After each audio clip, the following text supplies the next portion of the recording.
tem nos alimentado com o pão nosso de cada dia. Graças a Deus, Senhor. Muito obrigado.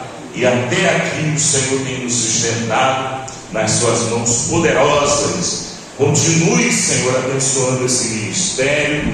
Continue salvando Israel, livrando Israel, Senhor, porque tem sido muito atacada a cidade de Jerusalém, ali Tel Aviv, Haifa, aleluia, todos os lugares, Hebron, faixa de Gaza, que eles chamam de faixa de Gaza, mas nós sabemos que ali é a Judéia, nós sabemos que tudo aquilo ali foi sequestrado pelos homens maus, Senhor, mas nós sabemos que tudo será colocado nos seus devidos lugares naquele grande dia, e nós estaremos contemplando de camarote a operação de Deus e trazendo justiça e vingança a toda a iniquidade do mundo, através da palavra de Deus que nos dá essa garantia.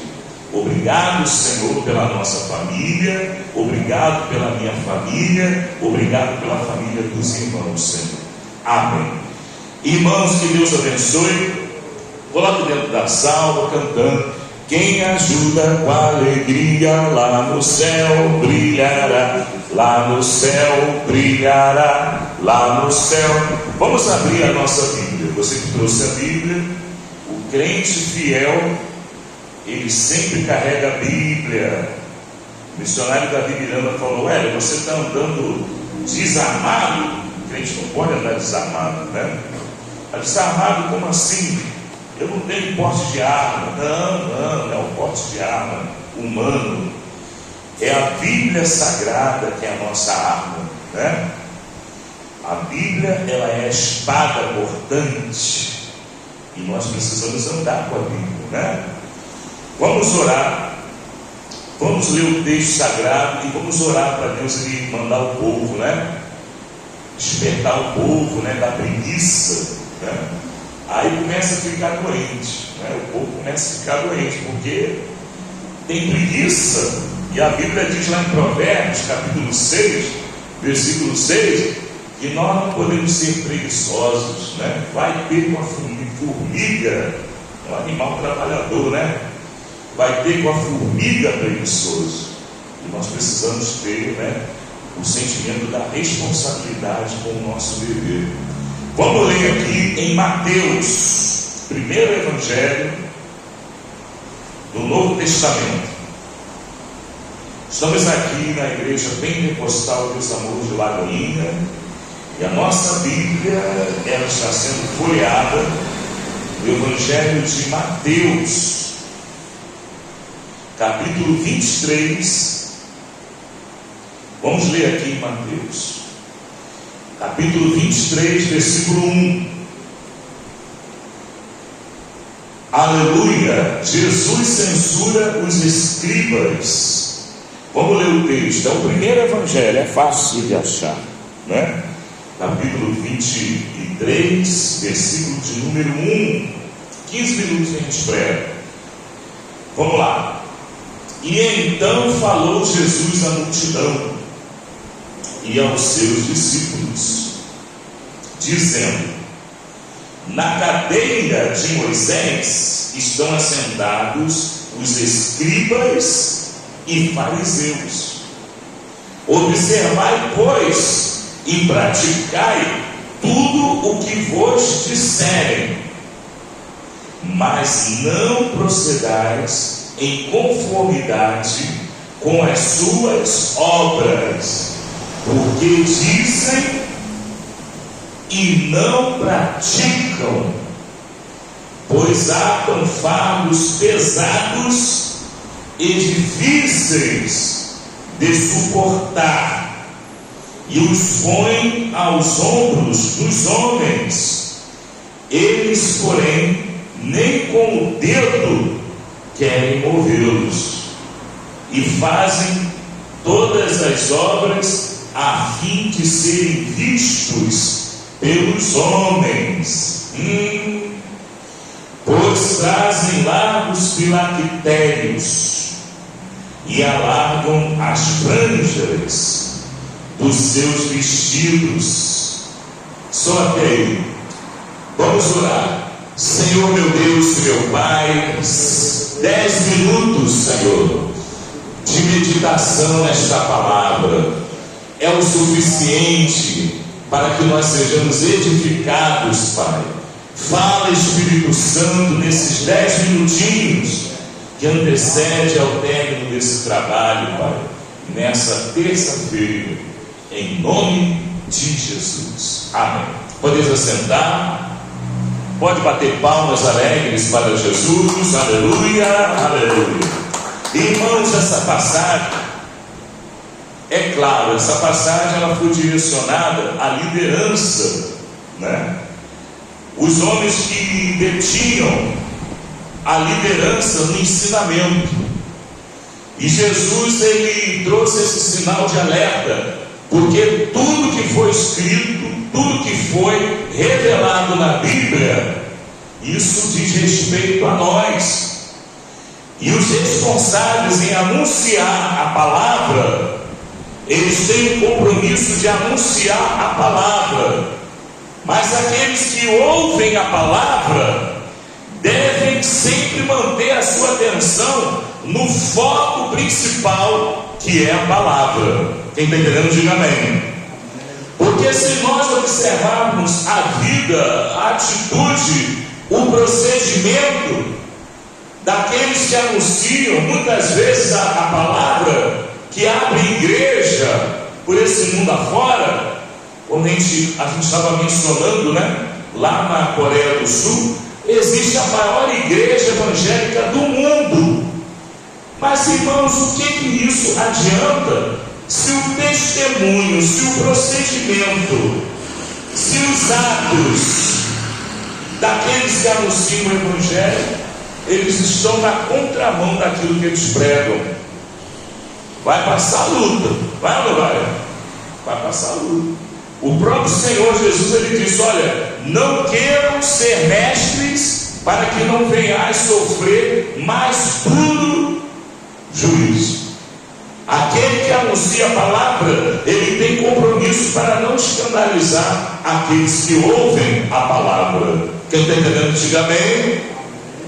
Então aqueles que ouvem a palavra devem sempre manter o foco. Quando Pedro, ele viu o Senhor caminhando sobre as águas, ali do mar de Genezaré, né? Eles chamam o mar da Galileia, mas na verdade a Galileia era o lugar, né? Onde se encontrava aquele lago, né? Na verdade era um lago, não era um mar, né? Mas era muito grande. E Jesus estava andando sobre as águas, e os discípulos estavam no barco. E quando eles viram Jesus ao longe, eles pensaram que era um fantasma. Quem acredita em fantasma? Eu não acredito. Quem acredita em assombração? Eu não acredito. Eu acredito no Espírito Santo. E os discípulos ali, irmãos, eles viram Jesus, eles não se deram conta que Jesus, ele sendo Filho de Deus, ele tem poder sobre tudo. E da mesma maneira que Jesus, ele anunciava a palavra, Jesus, ele vivia a palavra. Jesus, ele disse: olha, em meu nome expulsarão os demônios. Jesus, ele disse: olha, em meu nome fareis coisas ainda maiores. Jesus, ele dizia. Mas os discípulos acharam melhor acreditar que era um fantasma que estava andando sobre as águas. Mas era Jesus. Aquele que anuncia o Evangelho, a Bíblia diz, aqueles que anunciam a palavra de Deus chorando, eles voltarão alegres, felizes, saltitantes, carregando os seus molhos. Quão formoso são, quão formoso é o pé, e quão formosos são os pés daqueles que anunciam o Evangelho. Tudo isso, a palavra de Deus, ela mostra que devemos falar das coisas de Deus, mas ao mesmo tempo devemos dar um bom testemunho daquilo que nós pregamos. O que adianta muitas vezes a pessoa anunciar, como estava conversando eu com o pastor Joseli, ele está aqui, não vai deixar eu mentir, que tem irmão que ele acha que Deus é obrigado a curar. Às vezes a pessoa está ali morrendo, a pessoa está com câncer terminal, a pessoa está ali muitas vezes, com medo, como muitos dizem, que no final da vida todo mundo vira crente. Na hora do perigo, todo mundo grita: o sangue de Jesus tem poder. O avião está caindo, estava cheio de ateu, mas na hora que o avião está caindo, todo mundo grita: ai meu Deus! É assim, não é?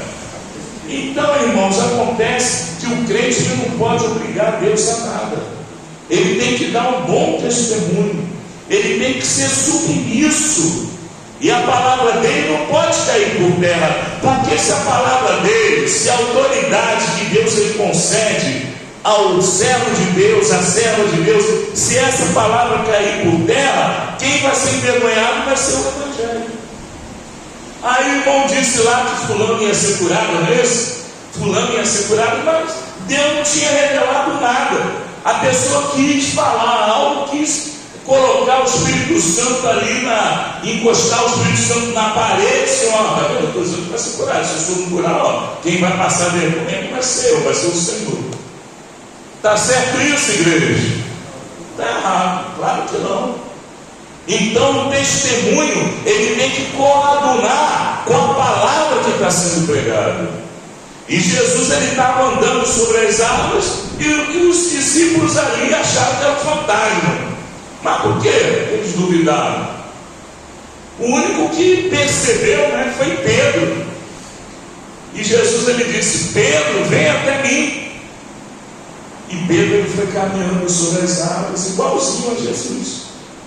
Igualzinho, Pedro, ele caminhou sobre o mar de Genezaré, igual a Jesus.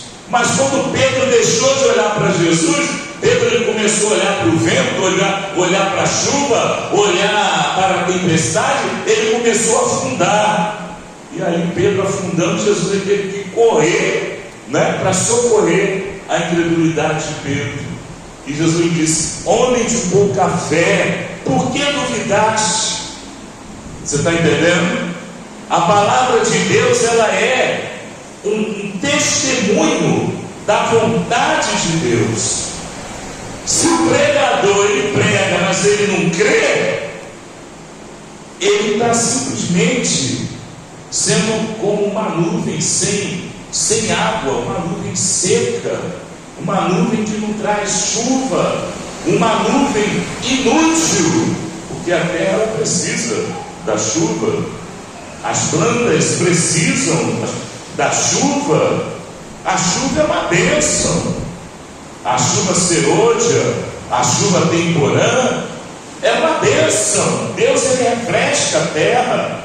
Quando o clima está meio assim quente, abafado, cai aquela chuvinha e tudo dá um refrigério. As plantas, elas começam a se desenvolver, a semente, ela começa a brotar. Da mesma maneira, a palavra, quando a palavra é pregada, a palavra, ela tem que brotar no coração daquele que ouve. O testemunho tem que aparecer. Se a palavra de Deus está sendo ouvida, a palavra de Deus está sendo semeada, essa palavra, ela tem que ser cultivada. Quem está entendendo, diga amém. Porque se ouvir a palavra e daqui a pouco a pessoa agir como um ouvinte esquecido, a palavra não vai fazer efeito. Se a palavra está sendo anunciada, devemos andar em santidade, porque Deus, ele está preparando uma igreja santa. Isso daí não tem como riscar da Bíblia. Sede santos, lá em 1 Pedro está escrito: porque eu sou santo. E lá em Josué está escrito: santificai-vos hoje, e amanhã farei grandes sinais no meio de vós. Se a igreja, ela prega e não se santifica, ela pode ser a maior igreja do mundo, mas diante de Deus, ele diz que vomitar-la-ei, como ele disse para a igreja de Laodiceia: rica estou, né? Rica estou, né? E tenho prosperado, e tenho enriquecido. E Deus falou: olha, é melhor você comprar colírio e pingar nos seus olhos, porque tu és cega. É melhor você comprar roupas, tudo isso espiritualmente, né, irmão? Porque você está nua. É melhor você se voltar, você se arrepender, porque você é pobre, é miserável. Ué, mas a igreja de Laodiceia era uma igreja que tinha um poder aquisitivo muito alto. É igual o país lá da Irlanda, né? Irlanda do Norte, país do Reino Unido. O poder aquisitivo muito alto, o povo todo rico. Ali o povo gastava dinheiro assim como se não houvesse amanhã. O dinheiro chegava a coçar no bolso. Não, tem que gastar.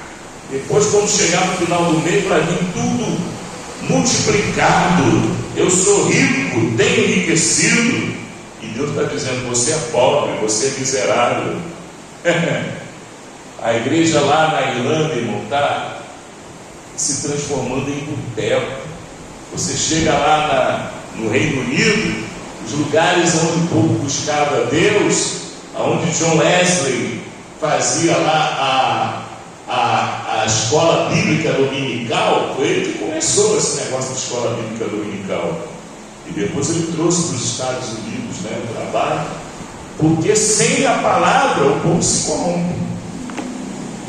Eu não tenho nada contra, eu não tenho nenhuma restrição do crente que gosta de poder, gosta de avivamento, mas se o crente ficar só nisso, ele acaba desprezando aquilo que é mais importante, que é a palavra de Deus. Tem um momento para a pessoa se alimentar da palavra, senão vai surgindo um monte de crente maluco. Crente maluco. E ali a palavra de Deus é escandalizada, porque o povo do mundo ele não quer saber. O povo do mundo não vai pegar a Bíblia, o povo do mundo vai olhar para o crente, e o nosso testemunho vai ser a Bíblia deles. Através do nosso testemunho, o povo do mundo vai vir e vai procurar saber da onde vem esta fé. Amém, igreja? E a fé, ela vem por ouvir, e ouvir pela palavra de Deus. A palavra de Deus tem que estar em primeiro plano. Sem a palavra de Deus, o povo se corrompe. É mistério para lá, é mistério para cá, e ninguém aceita Jesus, e é muita festa, e é muito movimento, e é muita bandeira para lá e para cá. Não tem nada contra, não tem nada contra, mas tem que haver o fruto de todo esse trabalho. Se não houver conversão, tudo isso se torna inútil. A nossa semeadura, ela se perde. As árvores do céu, elas comem. As pedras, elas não sustentam. Os espinhos sufocam. A palavra de Deus, ela tem que cair numa terra fértil. Aquele que ouve as palavras de Deus, aqueles que guardam as palavras dessa profecia, eles serão como a árvore. A Bíblia diz, né? Eles serão como a árvore, eles produzirão frutos. Lá em João capítulo 15, versículo 5, o próprio Senhor Jesus ele diz: olha, eu sou a videira verdadeira, vós sois os ramos. Aquele que está em mim e eu nele, esse dará muitos frutos. Não é verdade? O testemunho. Não adianta pregar da boca para fora, não adianta ser chamado apóstolo, não adianta ser chamada pastora. Agora está essa moda aí, está essa moda, esse misoginismo, quer ser pastora. Agora o marido não me manda mais, agora eu sou a dona da casa. Cadê a dona da casa? Sou eu. Quem está entendendo, diga amém. O marido não se apresenta. Ah, a minha patroa é ela que cuida das coisas lá em casa. E ela acredita que é patroa mesmo. O problema está aí, né? Irmãos, vamos manter o nosso testemunho. Vamos andar direitinho. Vamos obedecer. O crente da Igreja Deus Amor é um crente que procura obedecer. É ovelha, não é bode, é ovelha, né? O povo do mundo aí fora, irmão, estão atrás de falsos pastores. Eles até pregam a palavra, eles até anunciam o Evangelho, mas o testemunho deles é copiado pelas ovelhas. E aí não vai resolver, né, irmãos? Aí está cheio de ovelha com cafanhaque. Mas por que pede cafanhaque? Porque não é ovelha, é bode. Quem está entendendo, diga amém. Então nós vamos ficar firmes na palavra, amém? Esses homens maus, eles muitas vezes eles usam o Evangelho para enriquecer, mas a palavra de Deus ela não é fonte de renda para ninguém, né? Eu tenho a minha fonte de renda, eu tenho a minha aposentadoria, né? Sofri para receber a aposentadoria. O diabo fez de tudo para me desmoralizar, mas hoje eu posso dizer: o diabo caiu por terra. Amém? Vamos orar? Vamos orar. Você que o diabo caiu por terra na tua vida. Vamos orar. Vamos clamar a Deus e agradecer, pois até aqui o Senhor tem nos ajudado. Todos dando glória, glória, glória, glória. Senhor, obrigado, meu Deus. Obrigado por essa palavra tão singela. Somos poucos aqui, mas o Senhor diz que quando 2 ou 3 se reúnem em nome de Jesus, o Senhor se faz presente. Obrigado, Pai amado, que o Senhor venha confirmar esta palavra, esta mensagem e anotar com letras de chumbo nos nossos corações, para que jamais venhamos esquecê-los. Em nome de Jesus, nós agradecemos. Fala assim, ó: em paz eu vim e em paz estou voltando. Vamos lá. A paz do Senhor Jesus, a paz do Senhor Jesus e a paz do Senhor Jesus. Que Deus abençoe.